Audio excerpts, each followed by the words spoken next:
आता काय झालंय, कालच बघितलं असेल साहेब, नितेश राणेने 25 लाख रुपये पकडलेले, त्यांच्यातच कळवंडी चालू झाल्यात आता भावातच पैसे वाटायला जोनू. इथला काय आकडा फुटला का नाही?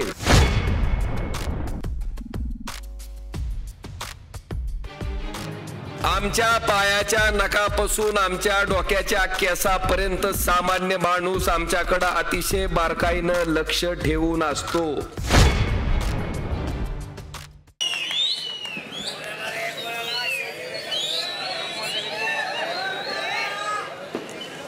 थंडीनं थोडं काकड लाव.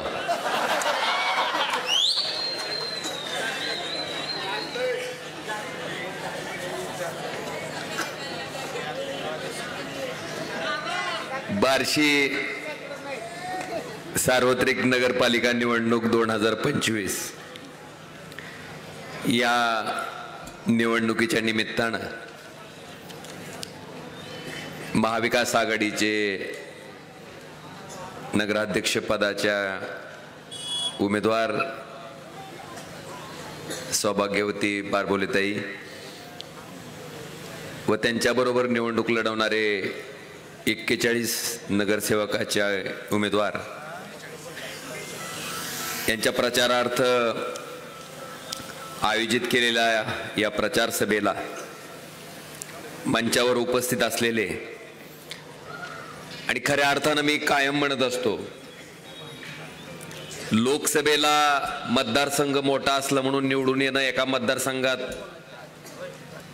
सोपं असतं, पण विधानसभेला मात्र एकाच मतदारसंघात तब्बल 7 वेळेस ज्या माणसानं प्रतिनिधित्व केलंय आणि महाराष्ट्राच्या मंत्रिमंडळात मंत्री म्हणून जसं काम केलंय, मला वाटतं हीच एका प्रकारचं शिक्कामोर्तब आहे त्यांच्या कार्यावर. असे आपले सर्वांचे लाडके नेते या तालुक्याचे आमदार सन्माननीय दिलीपरावजी सोपल साहेब, या ठिकाणी ज्यांचं मार्गदर्शन आपण आत्ताच ऐकलं, अतिशय मितभाषी शांत स्वभावाचे आणि सर्वसामान्य माणसाचं काम समाजकार्य हाच वसा असं समजून काम करणारे आदरणीय विश्वासभाऊ बारबोले साहेब, या ठिकाणी सोपल साहेबाला खंबीर साथ देणारे त्यांचे बंधू माननीय सुधीरभाऊ सोपल साहेब, आणि मला वाटते प्रभू श्रीरामाला जसा हनुमान होता तसं सोपल साहेबाला नागेशांना,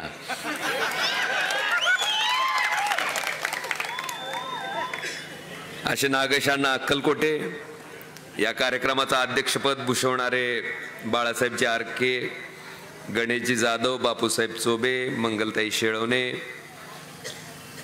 आर्यनजी सोपल, कृष्णाजी बारबोले, सन्माननीय योगेशजी सोपल साहेब, व्यासपीठावरील सर्वच मान्यवर, आदरणीय व्यासपीठ आणि व्यासपीठाच्या समोर उपस्थित असलेली सर्व वडीलधारी मंडळी, तरुण मित्र, आमच्या माता भगिनी, जिथपर्यंत माझ्या माईकचा आवाज जातोय तिथपर्यंत घराघरातून ऐकणाऱ्या माझ्या माता भगिनी आणि बंधूंनो, नागेशांना आता तुम्ही बोलत असताना सांगितलं की या सरकारकडनं कशा पद्धतीनं त्या ठिकाणी त्रास दिला जात होता सन्माननीय सोपल साहेबांना, तुम्हाला पण. अण्णा आणि साहेब, मला एक सांगायचंय, तुम्ही तुमच्या लेकराला सांगताना जो इतिहास सांगता तो इतिहास कुणाचा सांगता हो?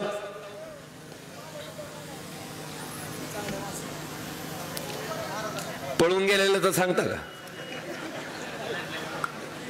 पडून शत्रू आले, आता काय खरं नाही म्हणून गेलं पळून. इतिहास कुणाचा सांगितला जातो? ज्या माणसानं संघर्ष केला, संकटाशी 2 हात केले, संकटाला सामोरे गेले आणि त्या संकटावर मात केली, अशा माणसाचा इतिहास आपण आपल्या लेकराला सांगतो. छत्रपती शिवाजी महाराज असतील, छत्रपती संभाजी महाराज असतील, महात्मा बसवेश्वर असतील, डॉक्टर बाबासाहेब आंबेडकर असतील, या सर्वांचा इतिहास, या सगळ्या महापुरुषांचा इतिहास आपण सांगतो. महात्मा ज्योतिबा फुले असतील. आणि म्हणून अण्णा, इतिहास हा लढणाराचाच लिहिला जातो, पळून जाणाराचा लिहिला जात नाही.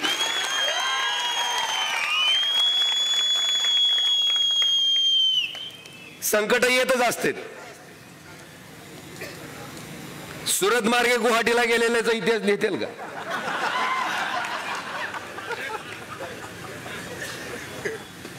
जरी सांगितलं तर लेकर काय घेणार त्याच्यातनं? इतिहास त्यांचाच लिहिला जाईल की 100 कोटीचा आमिष असताना, मंत्रिपदाचा आमिष असताना, सत्तेचा आमिष असताना, ज्या पक्षप्रमुखानं आपल्याला संधी दिली त्यांच्याशी बेमानी न होता पाय घट्ट रोवून इमानदारीने उभा टाकलेल्या माणसाचाच इतिहास त्या ठिकाणी पुढची पिढी सुद्धा सांगेल.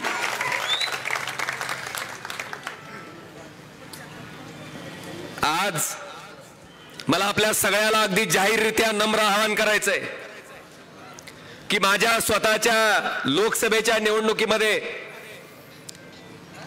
अण्णा म्हणले ते अगदी बरोबर आहे. 77 वर्षाचा तरुण सोपल साहेब,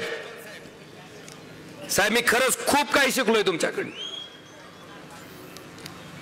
प्रत्येक ठिकाणी संयम, शांतता, पुढच्या माणसाची समस्या समजून घ्यायची क्षमता, त्याच्यावर मार्ग काढायची क्षमता. आणि आज एवढ्या वयात सुद्धा ही निवडणूक खऱ्या अर्थानं कार्यकर्त्यांची आहे. पण त्या कार्यकर्त्यासाठी अक्षरशः दारोदार ही 77 वर्षाचा तरुण त्या ठिकाणी मत मागत फिरताना मी स्वतः माझ्या डोळ्यानं अनुभवलंय. त्यांनी जसं लोकसभेला पायाला भिंगरी लावून काम केलं त्याच पद्धतीनं विश्वास भावनी सुद्धा माझ्या लोकसभेत काम केलंय. आणि म्हणून त्याच्यातनं उतराई व्हायची वेळ आहे. म्हणून बांधवांनो, आपल्या सगळ्याला विनंती करतो की उद्याच्या 2 तारखेला मशाल या चिन्हापुढचं बटन दाबून त्या ठिकाणी आदरणीय विश्वास भाऊंच्या ऋणातनं सुद्धा उतराई व्हायची संधी आपल्याला मिळते. मी बघतोय जवळपास 41 नगरसेवक त्या ठिकाणी निवडणूक लढवत आहेत. माझी सुद्धा भयंकर अडचण झाली साहेब.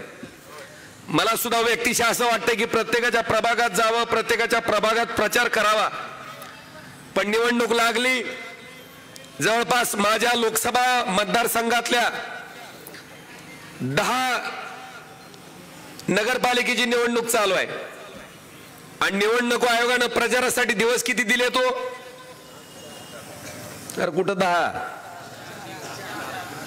4 आणि काल पलिता आलाय 1 तारखेला आहे म्हणून 5वा.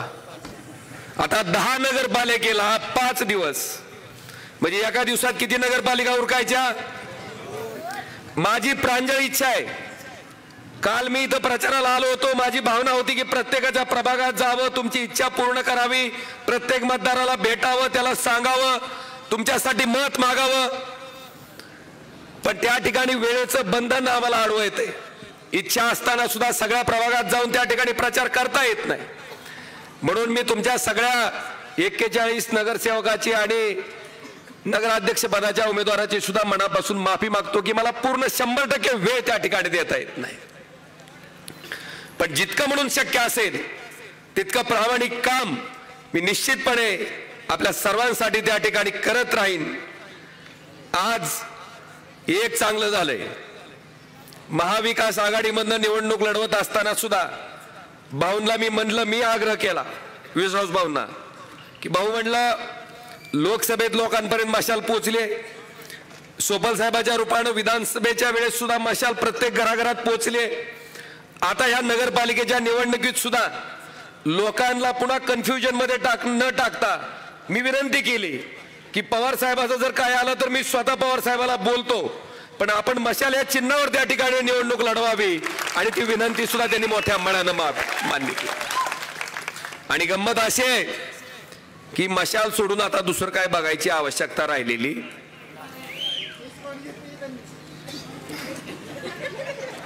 अरे बाण घेतलाय.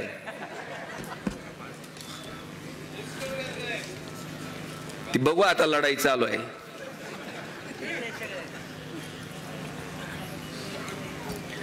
दुसरं,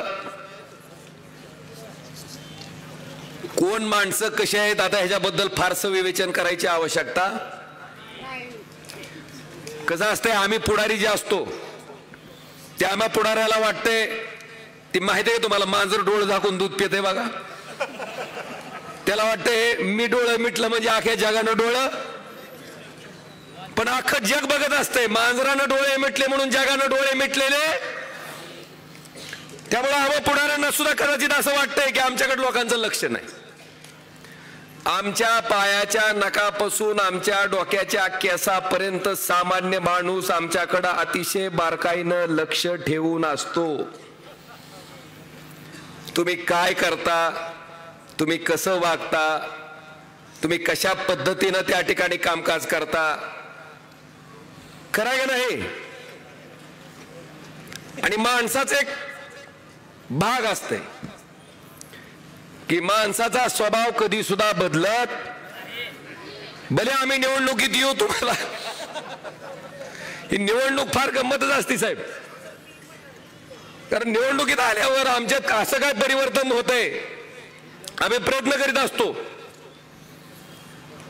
मतदारांनी म्हणायचं, साहेब समुद्राची हवा खाऊ वाटायली, थोडा समुद्र आणून देता का? ती म्हणते उद्या आणतो. होय, येणार आहे का? उन्हाळ्याच्या दिवसात साहेब उटीला जसं थंड हवेचं ठिकाण आहे, महाबळेश्वरला जसं थंड हवेचं ठिकाण आहे, तसं जर आपल्या बार्शीत करता आलं थंड हवेचं ठिकाण बार्शी, तर बघा की जरा, ती नाही म्हणत नाही, 2 दिवसात करतो. माणसाचा मूळ स्वभाव बदलत नाही आणि प्रत्येक माणसानं केलेल्या कामाचा 5 वर्षाचा लेखा जोखा ही जनता त्या ठिकाणी ठरवत असते, अभ्यास करत असते, विवेचन करत असते आणि त्याच्या आधारे त्या ठिकाणी त्या खपटाच्या आड गेल्यावर बटन दाबत असते. कशा पद्धतीची वागणूक, कशा पद्धतीचं प्रशासन ह्या ठिकाणी चालवलं गेलं हे आपण सगळ्यांनी अतिशय जवळून बघितलंय. आणि म्हणून लोकसभेला त्याची परिणिती आली, विधानसभेला त्याची परिणिती आली. मला वाटते उद्याच्या 2 तारखेच्या मतदानाच्या माध्यमातून हॅट्रिक 100% मशाल साधल्याशिवाय त्या ठिकाणी राहणार नाही.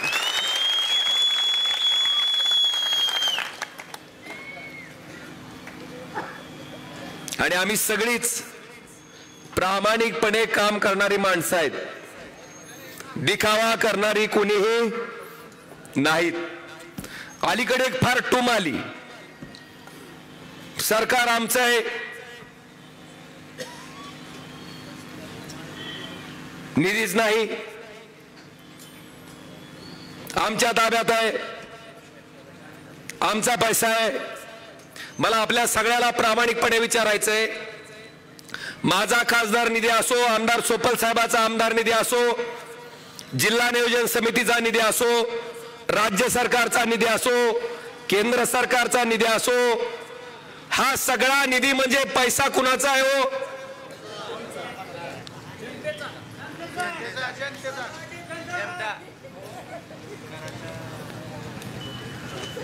मी गोरधनवाडीची जमीन विकून तर खासदार निधीला पैसे जमा करीत नाही की नाही, ही तीरचा याला माहिती आहे माझी गोरधनवाडी जमीन. तुम्ही जीएसटी भरता, तुम्ही इन्कम टॅक्स भरता. कदाचित इथं बसलेल्या माणसाला वाटत असेल की यार माझ्याकडे इन्कम नाही तर टॅक्स कुठला भरतो, मी टॅक्स भरतच नाही.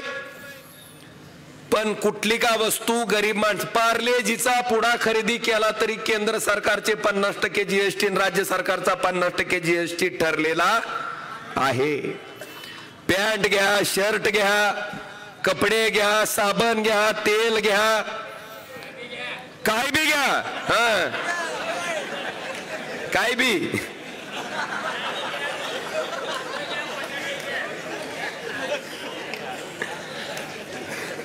माणूस वारल्यावर पोचवायच्या सामानावर सुद्धा जीएसटी आहे. हा, जीएसटी देऊनच जायचं वर. सुट्टी मग पैसे कुणाचे आहेत? जनतेचे. मला सांगा, तुमचा पैसा तुम्ही आम्हाला मतं टाकून खासदार केलं, तुम्ही आम्हाला मतं टाकून आमदार केलं, मी केंद्रातलं सरकारसाठी मत केलं, तिथं सरकार बनलं. हितल्या आमदारांनी राज्यातल्या सरकारसाठी बहुमताच्या आधारे मत केलं, राज्यातलं सरकार बनलं. आणि हे सरकार तुमच्याकडनं गोळा केलेला पैसा तुमच्यासाठी खर्च करतंय. मग आम्ही फुकटचं भूषण हाणायचं काही कारण आहे का? अरे कर्तव्य आहे माझं ते. खासदार निधी असो, कुठलं का काम असं ना, ते करणं माझं कर्तव्य आहे. जबाबदारी आहे, ती स्वीकारली आहे मी आणि ती मी केलीच पाहिजे. आज एक चालू झालंय, सरकार आमचं आहे, विरोधी पक्षातले तुम्ही नाही देणार तुम्हाला निधी. अरे निधी काय तुमच्या बापाचा आहे का? आणि तुम्हाला आज सांगतो, लोकसंख्येच्या प्रमाणात डॉक्टर बाबासाहेब आंबेडकरांनी जे संविधान लिहिलंय, त्या संविधानामध्ये इतकी शक्ती आहे की उद्या नगरपालिकेत आता त्यांचं प्रशासक राज्य होतं, त्यांचे अधिकारी, त्यांची गुलामी करणारे, लाचारी करणारे अधिकारी त्या ठिकाणी प्रशासक म्हणून बसले होते, म्हणून तुमचं चाललं. पण उद्या जनतेतनं निवडून आलेला नगराध्यक्ष, जनतेतनं निवडून आलेले नगरसेवक जेव्हा तिथं बसतील तेव्हा कुणाचीही मुजोरी चालणार नाही. आणि बार्शी शहराच्या लोकसंख्येच्या प्रमाणात निधी हा सरकारला त्या ठिकाणी द्यावाच लागेल. कुणाचा बाप त्या ठिकाणी अडवू शकणार नाही.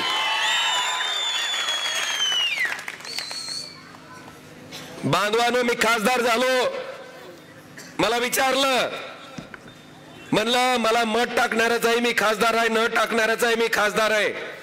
आणि जितकं काम मी मत टाकणाऱ्यासाठी करेन तितकंच प्रामाणिक काम मत न टाकणाऱ्यासाठी सुद्धा करेन.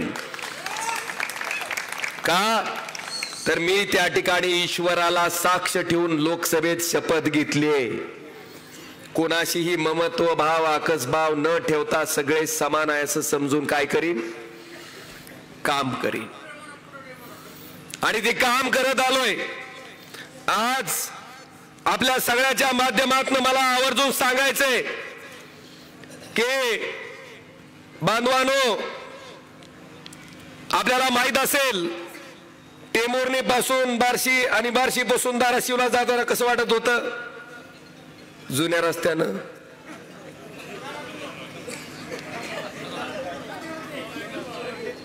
खड्यात आपटलं की पहिल्यांदा खासदार, त्याच्या घराण्याचा उद्धार आणि पुन्हा आमदाराच्या. होता का नाही? आता कसं आहे, हाय ना व्यवस्थित? मला आपल्याला सांगायचं, मी विरोधी पक्षाचा खासदार असताना सुद्धा टेंभुर्णी ते लातूर ह्या रस्त्याचं चौपदरीकरणाचा डीपीआर मंजूर झालाय, टेंडर फायनल झालंय. पुढच्या 2 वर्षात या रस्त्याचं चौपदरीकरण होईल, पूर्ण काम त्या ठिकाणी पूर्ण होईल. हे मला आपल्याला आवर्जून या सभेच्या निमित्तानं सांगायचं. फक्त तुम्ही त्या स्पीड ब्रेकरची मागणी करू नका. काय हाऊस आहे म्हणता साहेब?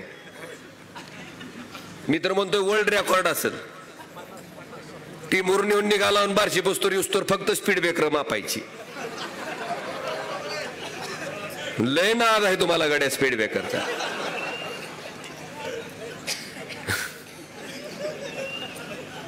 थोडं समजून घ्या. आता चौपदरीकरण झाल्यावर तरी त्यावेळेस देता येत नाही बरं का, जपून.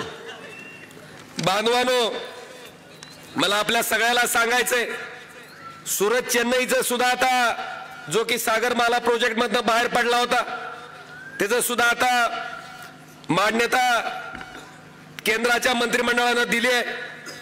आणि त्या ठिकाणी सगळ्यात महत्वाचं, खांडवीला त्या ठिकाणी एंट्री आहे आपल्याला. खांडवीपासून आपल्याला एक एंट्री पॉइंट त्या सुरत चेन्नईच्या ग्रीन हायवे साठी मिळणार आहे. ते सुद्धा काम लवकरात लवकर पूर्ण होईल. बरं, अजून एक मला सांगा, रेल्वे जी आहे, रेल्वे ती केंद्र सरकारकडे असते का राज्य सरकारकडे? जरा सांगावं या लोकांनी. साहेब, मी सोलापूर, तुळजापूर, धाराशिवचं रेल्वे मार्गाचं काम पाठपुरावा करून चालू केलं तरी आमच्यातलं तिथला आमदार काय मला सोडतच ना. त्याच्या जवळच एक पोत्याचं गटोडं जाय भरलेलं नारळानं,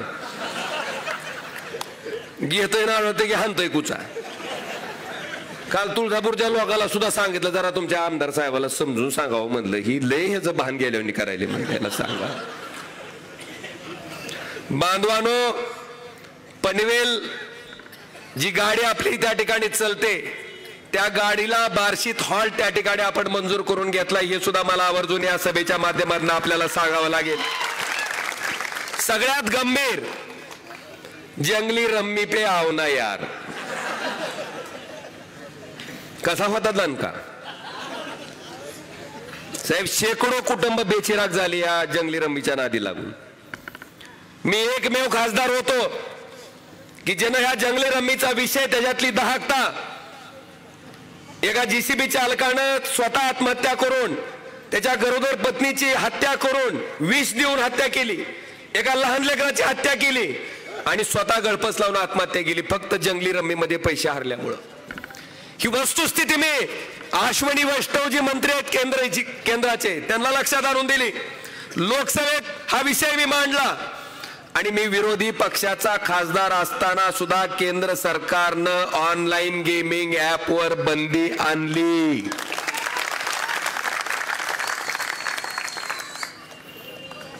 बांधवानो, आपण बघितलं असेल की आपल्या इथल्या पाणी पुरवठ्याचा कसा खेळखंडोबा झालाय. लोकांना निवडून आलेल्या लोकप्रतिनिधीची गरज काय असते मला वाटतं मागच्या 4-5 वर्षाच्या प्रशासक राजेवरून तुम्हाला कळालं असेल की गल्लीतला नगरसेवक किती महत्वाचा असतो आणि जनतेतनं निवडून आलेला नगराध्यक्ष किती महत्वाचा असतो. हाय का नाही? हाय का नाही? म्हणून आता तुम्ही निश्चिंत राहा. मी एवढंच सांगतो की आदरणीय सोपल साहेबांच्या नेतृत्वाखाली कुठल्याही चुकीच्या पद्धतीचं काम त्या नगरपालिकेच्या माध्यमातून होणार नाही. तुमच्यासाठी आवश्यक असणारं, समाजासाठी हिताचं असणारं, समाजाच्या उपयोगाला पडणारं अशाच पद्धतीचं काम आदरणीय सोपल साहेबांच्या नेतृत्वाखाली त्या नगरपालिकेमध्ये त्या ठिकाणी आपल्याला बघायला मिळेल. आणि खऱ्या अर्थानं मला एक गोष्टीचं अजून आठवण करून द्यायची की लिंगायत समाजाची कित्येक वर्षाची एक मागणी होती, प्रमुख मागणी, की लिंगायत समाजाला धर्माचा दर्जा मिळावा म्हणून. साहेब, तो सुद्धा विषय लोकसभेत मांडणारा मी एकमेव खासदार आहे आपण निवडून दिलेला. हे सुद्धा मला आवर्जून या ठिकाणी या सभेच्या निमित्तानं सांगायचंय. अनेक विषय आहेत, असंख्य विषय आहेत. आता बांधवानो, खऱ्या अर्थानं प्रत्येक ह्याच्यात आपला सगळ्यांनी आता उद्याच्या 3 तारखेला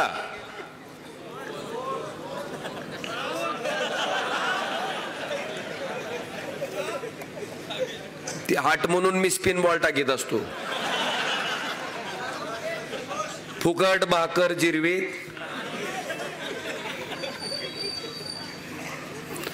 आणि माझं एकच मत आहे, ही सगळे कॅमेरे कदाचित बंद पडतील. हो, ही जी कॅमेरे आहेत का ही कदाचित बंद पडतील, घोटाळा होईल, पण वरून 24 तास रेकॉर्डिंग करणारा भगवंताचा कॅमेरा सारखा चालू आहे. तेवढ्या कॅमेऱ्याकडे फक्त लक्ष ठेवून काम करा, तेवढ्या कॅमेऱ्याकडे लक्ष ठेवून वागा. कारण त्या कॅमेऱ्यात तुम्ही केलेलं पाप ही रेकॉर्ड होते आणि त्या कॅमेऱ्यात तुम्ही केलेलं पुण्य सुद्धा रेकॉर्ड होते. आणि पुण्यापेक्षा पापाचं माप वाढलं की आपण लोकसभेला बघितलंय सुपडा कसा झाला, त्याच पद्धतीनं आपण विधानसभेला बघितलं सुपडा कसा झाला.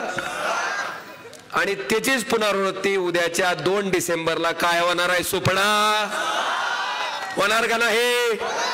करणार का नाही? आणि आता एक टूम आहे, मी बघतोय आता काय झालंय. कालच बघितलं असेल साहेब, नितेश राणेने 25 लाख रुपये पकडलेली, त्यांच्यातच कळवंडी चालू झाल्यात आता. भावाभावातच पैसे वाटायला जोनो इथला काय आकडा फुटला का नाही?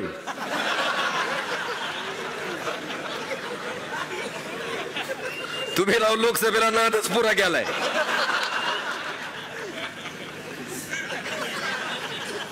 अरे सांगा की योगी बारीक म्हणते 2000 आहे म्हणते.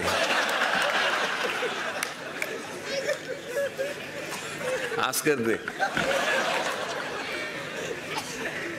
मला जाऊ दे हिशोब करू साहेब. 2 मिनिटं घेतो फक्त. 9:40 झाली ती 1 मिनिट फक्त आगाव घेतो साहेब. 2000 रुपये फुटलाय आकडा. किती वर्षासाठी?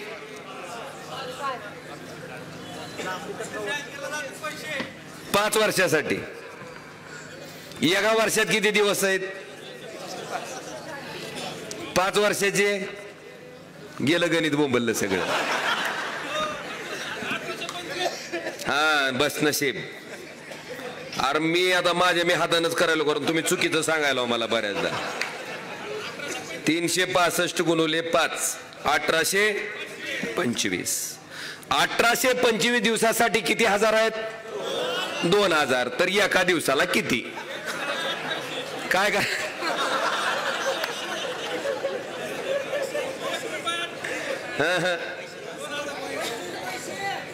1825 दिवसाला किती हजारानं भागावं लागेल आपल्याला? 2000 भागिले थांबा रे.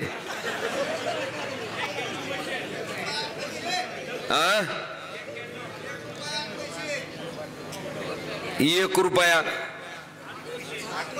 दिवसाला काय येतंय माय सांग तरी. दिवसाला 1 रुपया 8 पैशासाठी मत ऐकायचं का? मी तर असं म्हणेन पैशाचा नाद करून कोण आपलं मत विकत घेऊ पाहत असेल तर त्याचा मात जिरवायची सगळ्यात मोठं माध्यम कुठलं? प्रचंड पैसे घ्यायचे असा पाडायचा की पैसे वाटायचे तलप पिटले पाहिजे. ठरलं का मग? उद्याच्या 2 तारखेला चिन्ह काय आपलं?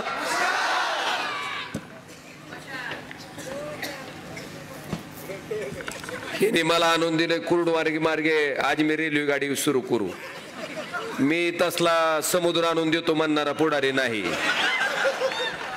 आपल्या जन जी होतंय ती करायचं, जी केलं तीच सांगायचं. नाहीतर पुन्हा म्हणचाल ही बी तसल्याच लाईनीतलं आलं काय की छे. हे जर सगळं बघन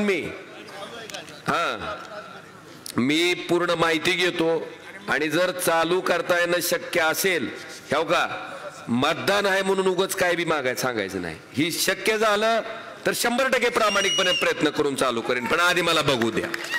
असो उद्याच्या 2 डिसेंबरला वर नगराध्यक्ष पदासाठी चिन्ह कोणचं आहे? खाली 2 चिन्ह कोणचे आहेत? तिन्हीच्या तिन्ही मशालीची बटन दाबून त्या ठिकाणी मशालीची हॅट्रिक 3 तारखेला करण्यासाठी आणि विजयोत्सव साजरा करण्यासाठी तयार राहा. धन्यवाद. जय हिंद, जय महाराष्ट्र.